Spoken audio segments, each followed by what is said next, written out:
Hey guys, what's up? Welcome back here to another edition of Intuitive Angling, and thanks for tuning in for today's video. And as you can see from the start of the video, Elijah's over there pounding on a dead tree with a hammer. He said he wanted to bust something up, so I put him over there on the dead tree there. Anyway guys, what we're going to be talking about today, I sort of wanted to give you a review of my 2023 tournament season.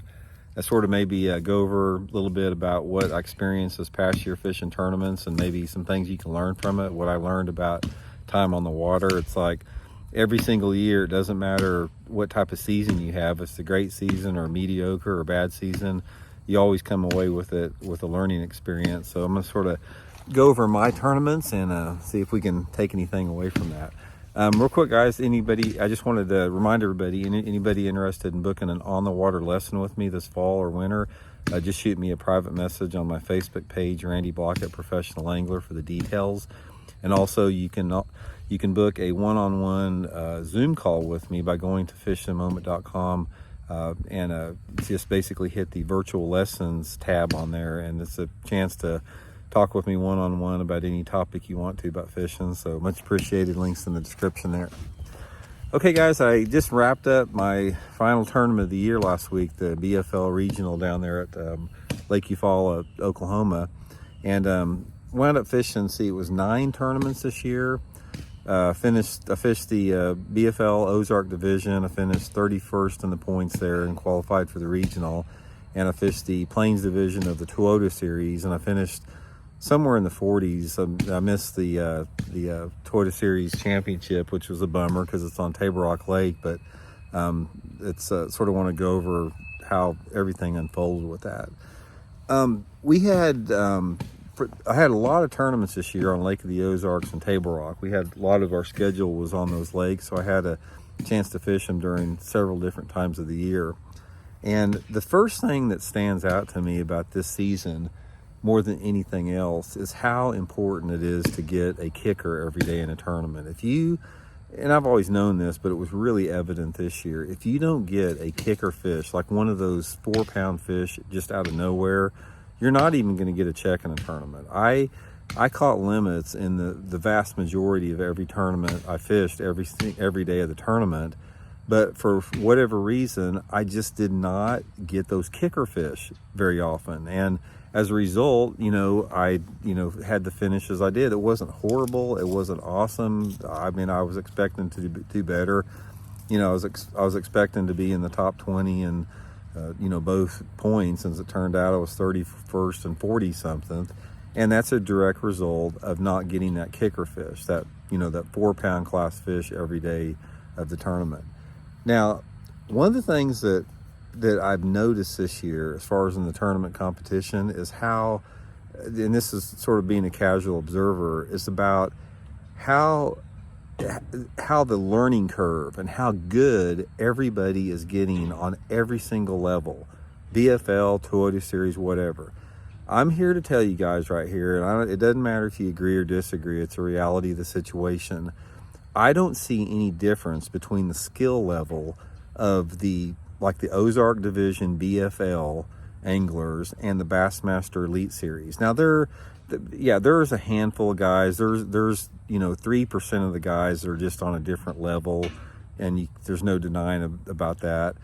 But I promise you, I could take the top 20 anglers out of the BFL Ozark Division and then 20 anglers out of the Bassmaster Elite Series, and they're going to do just as good. That the skill levels are so close on all different circuits out there that nobody anymore has a distinct advantage over that. Now, a lot of this has to do with a combination of things. It has to do with the fact that LiveScope has taken over the tournaments, and people simply don't have to have time on the water. If they're good at deciphering an electronic screen, they can compete even if they're 18 years old.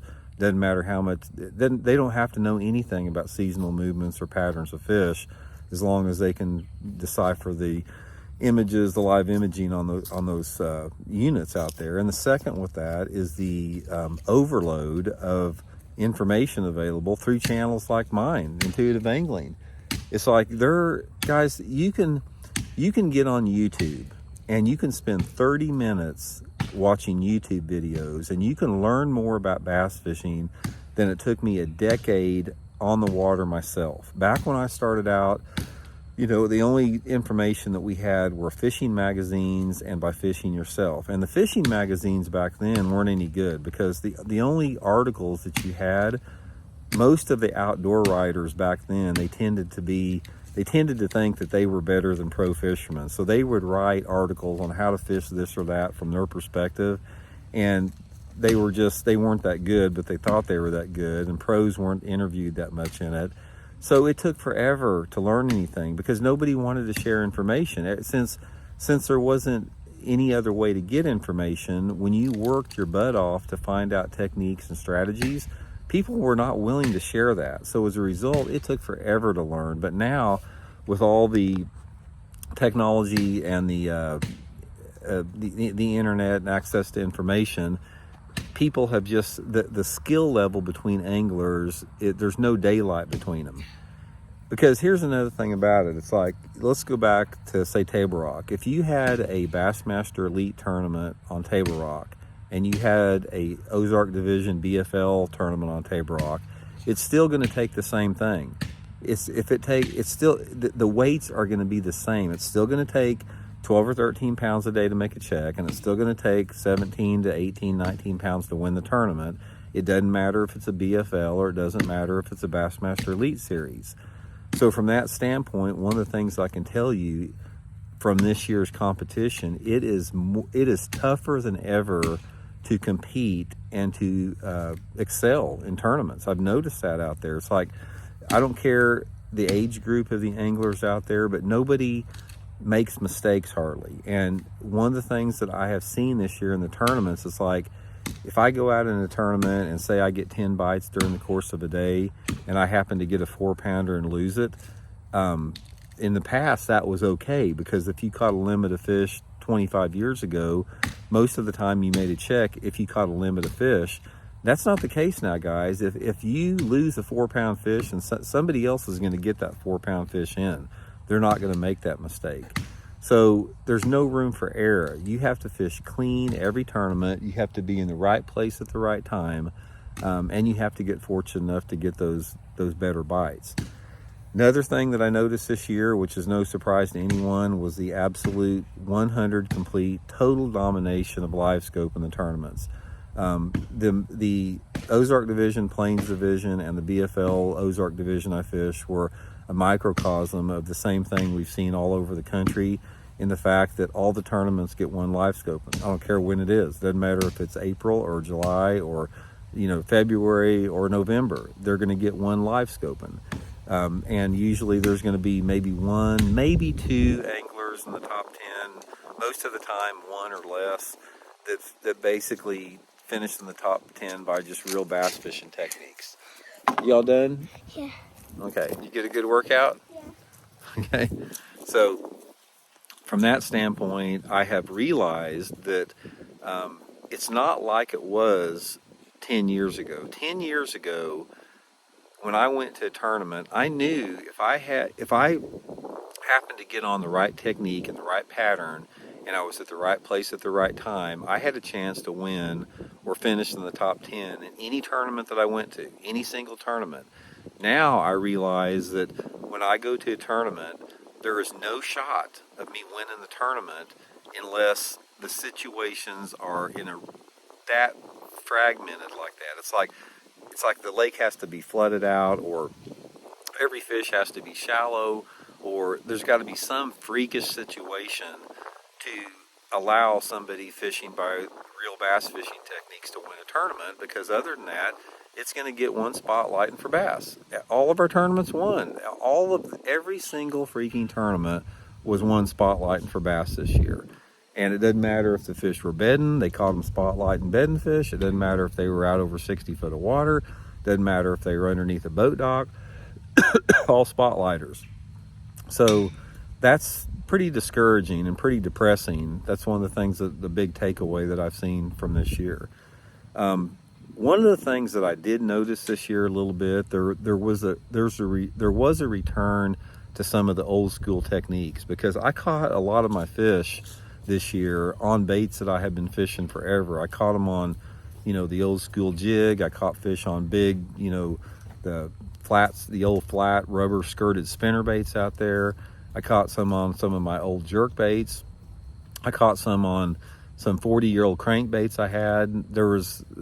I had several decent tournaments out there catching them on those real old-time baits. But probably if I take away what I would have changed in the entire event out there, it's that you can't spend any time focusing on a technique anymore if you're not spotlighting for bass that doesn't give you the chance to catch a quality fish.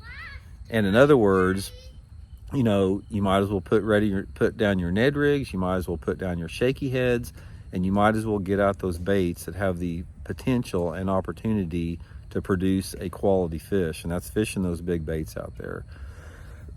But anyway, guys, I really enjoyed fishing the tournaments this year. I mean, it was really a lot of fun being around the guys and being back out there. One of the things I really enjoy about it is not having to travel all over the country, man. I've spent the last 35 years traveling coast to coast to tournaments, and to be able to, spend most of these tournaments driving back and forth from home, because most of the lakes I fished the tournaments this year were within 2 hours.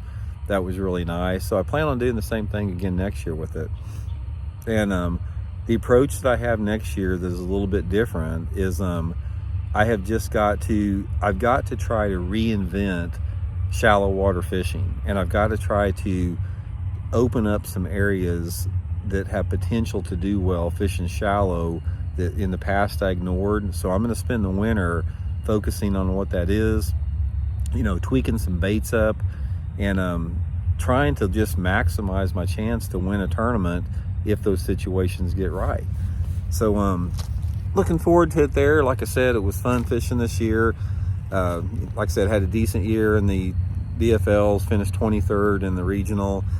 Actually had the fish hooked on to probably have won that tournament. And then I just missed the Toyota Series Championship by one decent bite all year long. So wasn't a great year, but it wasn't a complete disaster. Learned a lot, and that's the whole thing. If we just keep learning, it keeps staying fun out there. So anyway, guys, thanks for tuning in. We'll talk later.